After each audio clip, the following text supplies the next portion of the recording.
Very good morning बच्चे।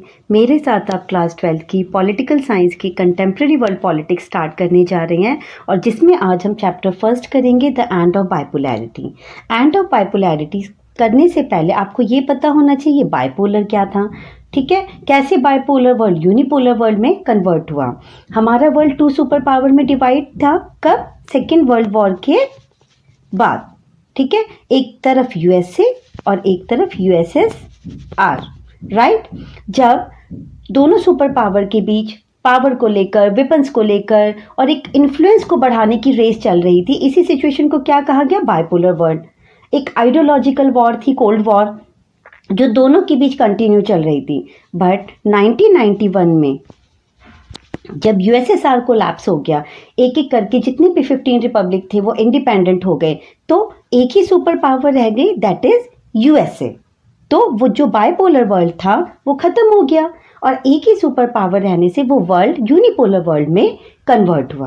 Clear हुआ? तो आज का जो हमारा टॉपिक है द एंड ऑफ बाइपोलैरिटी, इसमें हम टॉपिक्स कवर करने जा रहे हैं। The Soviet system, Gorbachev and the disintegration, causes and consequences of disintegration of Soviet Union, दोनों ही बहुत इंपॉर्टेंट है।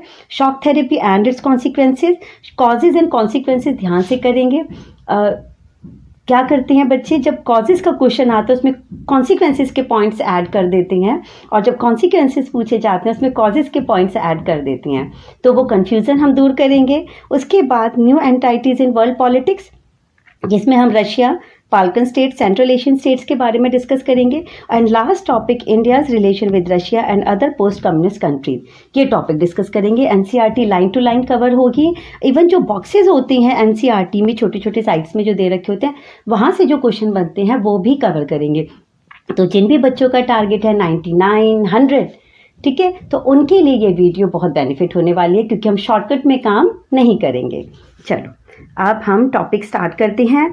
बर्लिन वॉल अभी मैं बाद में बताती हूँ, पहले हम मैप देखेंगे। ओके, चलो सबसे पहले मैप देखेंगे। आप देख सकती हैं ये यूरोप का मैप है जिसमें ये ईस्टर्न यूरोपियन कंट्रीज़ हैं और ये वेस्टर्न यूरोपियन कंट्रीज़ हैं। ईस्टर्न यूरोपियन कंट्रीज़ को कौन लीड कर रहा है? यूएसएसआर। वेस्टर्न यूरोपियन कंट्रीज़ को कौन लीड कर रहा है? USA, right. यहाँ पे जो कंट्रीज़ हैं उनमें कौन सी किस टाइप का गवर्नमेंट है? वहाँ पे सोशलिस्ट फॉर्म ऑफ गवर्नमेंट है, कम्युनिस्ट गवर्नमेंट स्टैब्लिश है। और यहाँ पे जो डेमोक्रेटिक गवर्नमेंट स्टैब्लिश है वेस्टर्न कंट्रीज़ में, और जो कैपिटलिज्म, लिबरलिज्म को फॉलो कर रही हैं, राइट।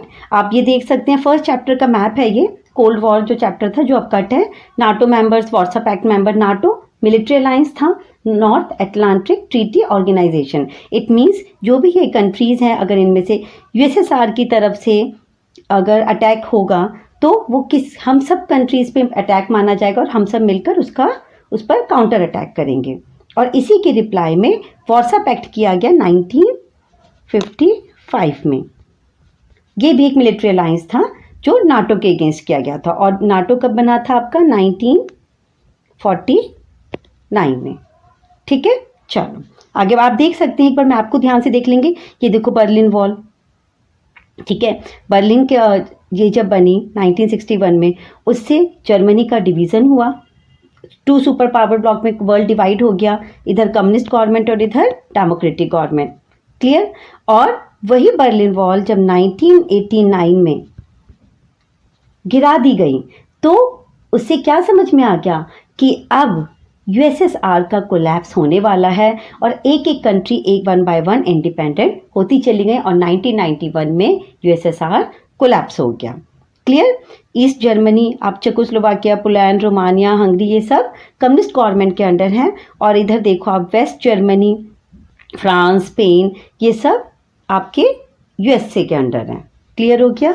अब देखो, अब बर्लिन वॉल देख लेती हैं। मैप में मैंने आपको दिखा दिया द बर्लिन वॉल। आप ये पिक्चर देखो एक बार, आपके चैप्टर का फर्स्ट पेज है ये देखो, जो लोग हैं वो उस वॉल में एक होल कर रहे हैं, उसको तोड़ने की कोशिश कर रहे हैं क्योंकि लोग बिल्कुल नहीं चाहते। और जब ये तोड़ दी गई तो जर्मनी का यूनिफिकेशन हो गया और उसी यूनिफिकेशन के साथ बाइपोलर के एंड की शुरुआत हो गई। चलो, the Berlin wall symbolise the division between the capitalist and the communist world. In 1961 में बिल्ट हुई, separate East Berlin from West Berlin and this moved then 150-kilometer long wall stood for 28 years and was finally broken by the people on 9 November 1989. Very very important date, आप याद रखेंगे. And this marked the unification of the two parts of Germany and the beginning of the end of communist bloc. The picture here depicts people making a tiny hole in the wall. आप अभी मैंने picture में show किया. A section of the wall open to allow free movement, क्योंकि इतने सालों से लोगों का फ्री मूवमेंट जो ट्रेड वगैरह होता था वो सब बंद था, जो लोग बिल्कुल नहीं चाहते थे. And the Berlin wall stood before 1989. और 1989 में बर्लिन वॉल के गिरने के बाद ये समझ में आ गया था कि कम्युनिस्ट गवर्नमेंट अब ज़्यादा दिन तक नहीं टिकेगी और ये जो यूएसएसआर जो 15 कंट्रीज से मिलके बना था वो एक एक करके इंडिपेंडेंट होती चली गई. ठीक है, चलो आगे बढ़ते हैं. एक बार ये 15 कंट्रीज देख लें, उसके बाद फिर चैप्टर हम स्टार्ट कर देते हैं, सारे कॉन्सेप्ट क्लियर हो जाएंगे. चलो, union of Soviet socialist Republic कौन सी 15 कंट्रीज से मिलके बना था? Estonia, Latvia, Lithuania, 3 countries. ये कौन सी है? बाल्टिक स्टेट है. ठीक है, यहाँ से देखो मैं साथ के साथ बाल्टिक स्टेट क्यों बोल रही हूँ, एमसीक्यू में क्वेश्चन आता है बाल्टिक स्टेट्स कौन सी हैं, तो अगर आपको 3 देंगे एक साथ एक कंट्री और देंगे तो आप रिकग्नाइज कर लोगे. उसके बाद Russia, Belarus, Moldova, Ukraine, Georgia, Armenia, Kazakhstan, Uzbekistan, Azerbaijan, Kyrgyzstan और Tajikistan.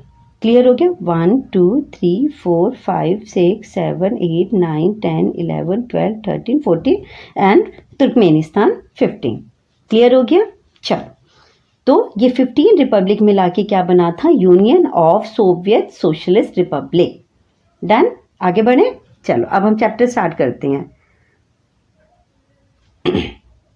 The Russian revolution of 1917 was an event of great significance in world history. 9th class की हिस्ट्री में सारे बच्चे रशियन रिवॉल्यूशन पढ़ के आए होंगे. क्या था रशियन रिवॉल्यूशन? जिसको किसने लीड किया था? व्लादिमीर लेनिन ने, राइट? बोल्शेविक पार्टी के लीडर थे, याद आ रहा है? चलो, उसके बाद ये किसके अगेंस्ट था ये रशियन रिवॉल्यूशन? ऑटोक्रेटिक रूल के अगेंस्ट था, वीक लीडरशिप थी. कौन था उस time king? Tsar Nicholas second. ठीक है, और जब रशियन रिवॉल्यूशन हुआ तो वहां पर मोनार्की को एबॉलिश किया गया और किस तरीके की गवर्नमेंट बनी? सोशलिस्ट फॉर्म ऑफ गवर्नमेंट वहां पर स्टैब्लिश हुई. कौन सी गवर्नमेंट बनी? जो हम बार बार इस चैप्टर में पढ़ेंगे, सोशलिस्ट फॉर्म ऑफ गवर्नमेंट. ठीक है, चलो. The union of Soviet socialist Republic USSR came into being after the socialist revolution in Russia in 1917. Clear? The revolution was inspired by the ideals of socialism as opposed to capitalism and the need for an egalitarian society. सब बार बार socialism word आ रहा है, capitalism word आ रहा है, तो अगर काफ़ी बच्चे ऐसे होंगे जिनको इनका कॉन्सेप्ट मीनिंग भी क्लियर नहीं है, तो पहले ये दोनों वर्ड्स की मीनिंग क्लियर कर लें. बिल्कुल सिंपल लैंग्वेज में बताऊंगी, उसके बाद चैप्टर कंटिन्यू कर लेंगे. देखो, जो कैपिटलिज्म इकोनॉमिक सिस्टम है, capitalism economic system where means of production are owned by private individual और एंटाइटीज. कैपिटलिज्म में क्या होगा? प्राइवेट हैंड में पावर होगी, जो भी प्रोडक्शन होगा उनका कंट्रोल होगा, राइट? अगर हम सोशलिज्म की बात करें तो ये कैसे इकोनॉमिक सिस्टम है? ये पब्लिक ओनरशिप पे बात करता है. प्रोडक्शन पे किसका कंट्रोल होगा? पब्लिक सेक्टर का. क्लियर हो गया? इसके बाद अगर हम प्राइजेस की बात करें तो कैपिटलिज्म में prices are set by supply and demand. उस पर डिपेंड करेगा, मार्केट पे डिपेंड करेगा कि क्या प्राइस रखा जाए. अब but in the socialist form of government prices are set by the government. Clear हो गया? उसके बाद income is set by the free market forces in capitalism. और सोशलिज्म में क्या होगा? Income is equally distributed among everyone, क्योंकि ये इक्वालिटी की बात करता है. ये सोशलिज्म की बात करता है जहाँ पे रिच एंड पुअर के गैप को खत्म करने की बात करता है. इक्वल डिस्ट्रीब्यूशन की बात करता है, जो भी रिसोर्सेज हो. कौन? सोशलिज्म. और कैपिटलिज्म कंपटीशन को बढ़ाता है. क्लियर? जहाँ पे मार्केट को ध्यान में रखकर प्रोडक्शन किया जाता है, डिमांड एंड सप्लाई को ध्यान में रखकर प्राइजेस सेट किए जाते हैं. ये वेलफेयर की बात करते हैं, इक्वालिटी की बात करते हैं. क्लियर हो गया? चलो, कैपिटलिज्म यूएसए, जापान. अगर हम सोशलिस्ट कंट्री की बात करें, USSR, China, Sudan, north Korea, right? चलो आगे बढ़ते हैं. आगे और भी पॉइंट्स हम डिस्कस करेंगे. This revolution gave rise to a new type of political economic system in Russia. जब socialist form of government बनी तो new political economic system वहाँ पे establish होगा. And after the Second World War, Russia's main aim was to install communist government in Eastern Europe. अभी मैंने map show किया तो उसमें Eastern Europe की countries आपको दिखाई. वहाँ पे कौन सी government establish हुई? Socialist communist government. And during the Cold War, a bipolar world emerged. That is to say, there was not two superpower bloc in the world. The leadership of the one bloc was in the hands of USA, while the other bloc was led by Soviet Union. अभी starting में ही हमने discuss किया. But with the disintegration in 1991, the communist bloc, the bipolarity also ended. Now there was left in the world only one superpower, that is USA. इतना clear हुआ? चलो आगे बढ़ते हैं. ये जो boxes हैं इसमें जिसमें व्लादिमीर लेनिन, स्टालिन, इस सब के बारे में करेंगे, वो मैं अभी आपको एंड में करा दूंगी ये चारों बॉक्सेस. सबसे पहले political economic system of Soviet union कर लेते हैं. मैंने कैपिटलिज्म और सोशलिज्म थोड़ा आपको क्लियर कर दिया है. अब जब ये पॉइंट्स कवर करेंगे और भी ज़्यादा आपको क्लियर हो जाएगा. तो पेपर में अगर क्वेश्चन आएगा पॉलिटिकल इकोनॉमिक सिस्टम, सारे पॉइंट्स कवर करेंगे. अगर सिर्फ इकोनॉमिक सिस्टम आएगा तो ये पॉइंट्स कवर करेंगे, और पॉलिटिकल आएगा तो पॉलिटिकल वाले लिखेंगे. क्लियर? तो पहला है socialist economic system, planned economy और standard of living. Economic system में आप ये 3 पॉइंट्स लिखेंगे. चलो आगे बढ़ते हैं. Socialist economic system. The economic of USA, Britain, France has been called capitalist economy. In these countries, the business and industry are in private hands, and there is to be found least state control over them. Liberalisation की बात करते हैं, capitalism की बात करते हैं, जहाँ पे मिनिमम स्टेट कंट्रोल होता है. क्यों? क्योंकि बिजनेस पे, इंडस्ट्रीज पे किसका कंट्रोल है? प्राइवेट हैंड्स का, इंडिविजुअल्स का. And leaders of the Russian Revolution like Lenin, Trotsky and Stalin had implicit faith in socialism. It means the production and distribution of factories, minerals, land, banks and means of transport and communication were placed under state control. क्योंकि यहाँ पे socialist government establish हुई है, तो जितने भी factories, mineral, land, मतलब हर एक चीज़ पे किसका कंट्रोल होगा? स्टेट का कंट्रोल होगा. क्लियर? क्यों? जिससे जो अनएम्प्लॉयड लोग हैं, जो वीकर सेक्शन है सोसाइटी का, क्योंकि ये इक्वालिटी लाना चाहता है समाज में, तो रिसोर्सिस का इक्वल डिस्ट्रीब्यूशन हो. सोसाइटी में एक कोई ऐसा ग्रुप ना रहे कि एक के पास बहुत सारे रिसोर्सिस हैं और एक के पास बिल्कुल भी नहीं है. समझ में आया? चलो, तो पहला पॉइंट क्या था? Socialist economic system. जब हम सोशलिस्ट इकोनॉमिक सिस्टम कर रहे हैं तो हम वेस्टर्न कंट्रीज के कैपिटलिस्ट इकोनॉमिक सिस्टम भी एक एक पॉइंट में डिस्कस कर रहे हैं और साथ में फिर सोशलिस्ट के भी डिस्कस कर रहे हैं. उसके बाद आ जाता है planned economy. Planned economy for the rapid development of the economy. The first 5-year plan was started in 1928. India ने आज़ादी के बाद फर्स्ट 5-year प्लान को अडॉप्ट किया. हम किससे इंस्पायर थे? यूएसएसआर की प्लान्ड इकोनॉमी से, सोशलिस्ट सिस्टम से. इसलिए तो हमने मिक्स्ड इकोनॉमी अडॉप्ट करी थी. कुछ सेक्टर हमने गवर्नमेंट सेक्टर, पब्लिक सेक्टर में रखे और कुछ प्राइवेट हैंड्स में रखे. Under a planned economy only the government decide what goods should be produced and how on what scale should they be produced. अब और पॉइंट क्लियर हो गया होगा कि गवर्नमेंट ही डिसाइड करेगी क्या प्रोड्यूस करना है, कितनी मात्रा में प्रोड्यूस करना है. और ये जो 1928 ईयर है, ये आप याद रखेंगे कि the first 5-year plan was started in 1928 by USSR. उसके बाद as against this, in countries like America, the business and industries are owned by individual persons और private companies. The economic activities are not carried under the state control. क्योंकि individual person का control है, private hands में power है. Clear हो गया? उसके बाद स्टैंडर्ड ऑफ लिविंग की बात करते हैं. In Soviet Union after 1929, people standard of living rose higher and higher. State provided housing, education, health care, pension to its citizen, and Russia was the first ever country where citizens were guaranteed the right to work, and such provision ended unemployment in Russia. पूरे विश्व में Russia पहला ऐसा देश था जिसने right to work दिया, और वो हाउस होल्ड, एजुकेशन, हेल्थ, सारी फैसिलिटी गवर्नमेंट अपनी तरफ से प्रोवाइड कर रही है. तो ऑब्वियस सी बात है, जो लोगों का स्टैंडर्ड ऑफ लिविंग है वो बढ़ेगा. जिनके पास कुछ नहीं था, आज उनके पास भी बेसिक नीड्स जो थी वो पूरी हो रही हैं. ठीक है। बट अगर आप वेस्टर्न कंट्रीज की बात करें, standard of living in western countries was much higher than that in Russia, but उन लोगों का स्टैंडर्ड ऑफ लिविंग रशिया से और ज़्यादा अच्छा था। In these countries there also existed economic disparities between the rich and poor and there was no right to work although the old age pension.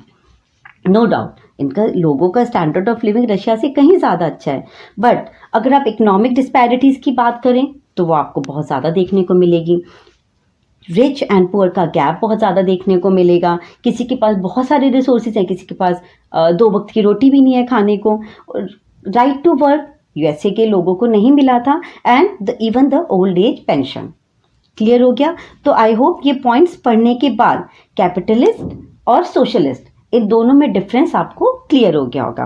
तो जब इकोनॉमिक सिस्टम आएगा, Soviet system का economic system लिखने को, तो आप ये सारे पॉइंट्स कवर करेंगे। उसके बाद आ जाते हैं अब हम पॉलिटिकल सिस्टम में। ठीक है, चलो political system, dictatorship of the communist party. एक ही पार्टी थी, कम्युनिस्ट पार्टी, तो वो जो कह रही है कितना प्रोड्यूस करना है, मीडिया में क्या दिखाना है, मतलब उसकी डिक्टेटरशिप है। राइज ऑफ ब्यूरोक्रेसी, बिल्कुल, जब गवर्नमेंट का इतना ज़्यादा कंट्रोल है तो ब्यूरोक्रेट्स तो बढ़ेगा ही, उनकी पावर बढ़ेगी, और जब पावर बढ़ेगी तो करप्शन बढ़ेगा, अपनी पावर का मिसयूज करेंगे, तो ब्यूरोक्रेट्स बहुत पावरफुल बने। Government monopoly over newspapers, radio and television. आप मतलब मीडिया पे भी पूरी तरीके से किसका कंट्रोल है? गवर्नमेंट का। Lack of civil liberties, very very important, क्योंकि डिक्टेटरशिप चल रही है, वन पार्टी है, ओनली कम्युनिस्ट पार्टी, किसी दूसरी पार्टी को अपोजिशन में खड़े होने का राइट नहीं है, तो कहाँ से सिविल लिबर्टीज रह गई? लोगों को फ्रीडम ऑफ स्पीच नहीं है, रिलीजन नहीं है, and freedom from arbitrary arrest, ये सब जो हमारी फंडामेंटल लिबर्टीज होती हैं वो भी लोगों को नहीं है, लोगों के पास नहीं है। Fifth, the constitution introduced a federal system. Constitution में कहा गया कि हमारे यहाँ फेडरल सिस्टम है, okay, but the decision and orders of the union republic had to be ratified by the central government। लेकिन जितने भी डिसीजन एंड ऑर्डर पास हो रहे हैं वो सेंट्रल गवर्नमेंट ही पास कर रही है, किसी और के कोई भी डिसीजन पे ध्यान नहीं दिया जा रहा है। इन सोवियत यूनियन और any of its republic, no political party other than the communist party, one and only party communist party ही है। उसके बाद आर्म्स रेस, आर्म्स रेस तो दोनों कंट्रीज सुपर पावर ब्लॉक के बीच चली रही थी, यूएसए और यूएसएसआर के बीच। तो आर्म्स रेस में का मतलब क्या हो रहा है कि रिसोर्सेज का बहुत बड़ा हिस्सा किस पे खर्च हो रहा है? आर्म्स पे। जब आर्म्स पे हम अपने रिसोर्सेज का बहुत सारा पैसा खर्च कर देंगे तो लोगों की जो बेसिक नीड है उसमें कटौती होगी, राइट? ठीक है, फिर धीरे धीरे धीरे धीरे जनता का गुस्सा भड़केगा। The Soviet Union always aimed at becoming military more powerful than the USA. The Soviet invasion of Afghanistan in 1979, Afghanistan में इन्वेजन किया था सोवियत यूनियन ने 1979 में, इससे भी वहाँ का इकोनॉमिक सिस्टम लड़खड़ा गया। And the Soviet economy was faltering in the late 1970s and become stagnant। और कोई डेवलप मतलब एक तरह से इकोनॉमिक सिस्टम ठहर सा गया, कोई विकास नहीं हो रहा, क्योंकि जब आप सारे सेक्टर गवर्नमेंट सेक्टर के अंडर आ गए हैं तो धीरे धीरे जो रिसोर्सेज हैं वो कम होती जा रही हैं। क्यों? लोगों को पता है कि इक्वल डिस्ट्रीब्यूशन गवर्नमेंट हमें इतना देगी ही देगी, तो लोग क्यों मेहनत करेंगे? और धीरे धीरे वो सोवियत यूनियन जो यूँ बढ़ा था, उसने इतनी तेजी से विकास किया था, धीरे धीरे 70s के बाद वो डाउन होता चला गया। ठीक है, और यही रीज़न है कि फिर 80s और 89 के बाद वन बाय वन एक एक कंट्री इंडिपेंडेंट होती चली गई। ठीक है, चलो आगे बढ़ते हैं। उसके बाद आपका आता है ये गोरबाचेव। ये हम तब करेंगे जब हम गोरबाचेव एंड द डिसइंटीग्रेशन करेंगे, ये वाला बॉक्स तब करेंगे, उसके साथ ही कल करेंगे। अब मैं फटाफट से ना जो 4 बॉक्सेज हैं एनसीईआरटी की, ये फटाफट से कर लेते हैं, क्योंकि यहाँ से क्वेश्चन बनते हैं एमसीक्यू के 1 मार्क 2 मार्क के, तो वो हमें मिस नहीं करनी है। ठीक है, तो चलो जोसेफ स्टालिन कर ले एक से। Vladimir Lenin, founder of the Bolshevik party, ये मैंने बता ही दिया। Communist party, leader of the Russian revolution of 1970। इसमें तो जो पॉइंट्स हैं ना बहुत इंपॉर्टेंट होती हैं, मिस नहीं करनी है। कई बार जब हम लॉन्ग क्वेश्चन लिखते हैं तो उसमें ये पॉइंट्स हमारी बहुत हेल्प करती हैं, कीवर्ड्स का काम करती हैं, आपके आंसर्स को वेटेज देती हैं। ठीक है, and the founder head of the USSR During the most difficult period following the revolution 1917 to 24, a practitioner of Marxism and a source of inspiration for communists all over the world. Sorry, ये line मैं starting में बताना भूल गई. बिल्कुल Marxism के जो socialist communist ये आइडियोलॉजी कौन दे के गए? हमारे बहुत बड़े political thinker, western political thinker में पढ़ते हैं हम इनके बारे में. कार्ल मार्क्स, उनकी जो किताब है दास कैपिटल, उनमें उन्होंने सोशलिज्म की बात करी, एक ऐसे समाज की बात करी जहाँ पे सब इक्वल हो, रिसोर्सेज का जो डिस्ट्रीब्यूशन हो वो इक्वल हो. क्यों? वो इस बात के बिल्कुल अपोज थे कि समाज का एक जो ग्रुप है वो बहुत ज़्यादा रिच है और पूरे समाज के 80-70-80% रिसोर्सेज का यूज़ वो अकेले कर रहे हैं और बाकी के पास कुछ भी नहीं है. तो ऐसे जिस समाज की इक्वल सोशलिस्ट सोसाइटी की जो उन्होंने कल्पना करी थी उसको सच किसने किया? व्लादिमीर लेनिन आगे आए और उन्होंने कम्युनिस्ट गवर्नमेंट स्टैब्लिश करी रशिया में और धीरे धीरे अदर कंट्रीज भी उनसे इंस्पायर होकर साथ आई. Inspiration for all communist all over the world. और वन बाय वन वर्ल्ड में उनकी जो आइडियोलॉजी है वो स्प्रेड होती चली गई. ठीक है, हम भी देखो अगर हम इंडियन गवर्नमेंट की बात करें, आज़ादी के बाद हमने मिक्स्ड इकोनॉमिक सिस्टम अडॉप्ट किया था. कुछ सेक्टर प्राइवेट हैंड में रखे, कुछ स्टेट कंट्रोल में रखे. क्यों? क्योंकि कहीं ना कहीं हम भी रशिया की कम्युनिस्ट गवर्नमेंट से इंस्पायर थे. ठीक है, चल उसके बाद स्टालिन के करते हैं. इसमें मेन पॉइंट्स क्या हैं जहाँ से MCQ या 2 मार्क्स का क्वेश्चन बन सकता है. सक्सेसर ऑफ लेनिन, लेनिन के बाद आए, led the Soviet Union during its consolidation 1924-53 began rapid industrialization and forcible collectivization of agriculture. Credit with Soviet victory in the Second World War, held responsible for the Great Terror in the 1930s, authoritarian functioning and elimination of rivals within the party. Rapid industrialization को आगे बढ़ाया, agriculture को collect किया, मतलब सामूहिक खेती की बात करें. उसके बाद सोवियत सेकेंड वर्ल्ड वॉर में सोवियत विक्ट्री का क्रेडिट इनको दिया जाता है एंड 1930s में ग्रेट टेरर के लिए रिस्पॉन्सिबल माना जाता है. अथॉरिटेरियन रूल के लिए इनको रिस्पॉन्सिबल माना जाता है. और elimination of rival with in the party, party के अंदर जो राइवलरीज थी उनको इन्होंने ख़त्म किया या उनका सफाया किया. ठीक है, तो ये स्टालिन का था. उसके बाद आते हैं हम Nikita Khrushchev. Cuban missile crisis याद आया 1964. Nikita Khrushchev leader of the Soviet union denounce Stalin, leadership को डिनाउंस किया, उनका जो भी स्टाइल था. कुछ नए रिफॉर्म्स लेके आए. 1956 में सजेस्टेड पीसफुल कोएग्जिस्टेंस की बात करी विद द वेस्टर्न कंट्रीज. उसके बाद involve suppressing popular rebellion in Hungary and in the Cuban missile crisis in 1964. ठीक है, उसके बाद क्यूबन मिसाइल क्राइसिस जो फर्स्ट चैप्टर था हमारा कोल्ड वॉर उसमें था, जो चैप्टर कट हो गया. चलो उसके बाद आते हैं Leonard Brezhnev, leader of the Soviet Union, propose Asian collective security system की बात करी. किसने? लियोनार्ड ब्रेजनेव ने.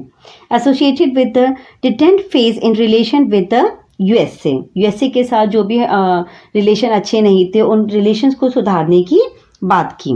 Involve in suppressing a popular rebellion in Czechoslovakia में पॉपुलर रेबेलियन को सप्रेस्ड किया एंड इनवेडिंग अफगानिस्तान, और अफगानिस्तान में इन्वेजन के लिए रिस्पॉन्सिबल माना जाता है लियोनार्ड ब्रेजनेव को. ठीक है, तो यहाँ से अगर 1 और 2 मार्क्स का क्वेश्चन आएगा तो हम फटाफट कर लेंगे.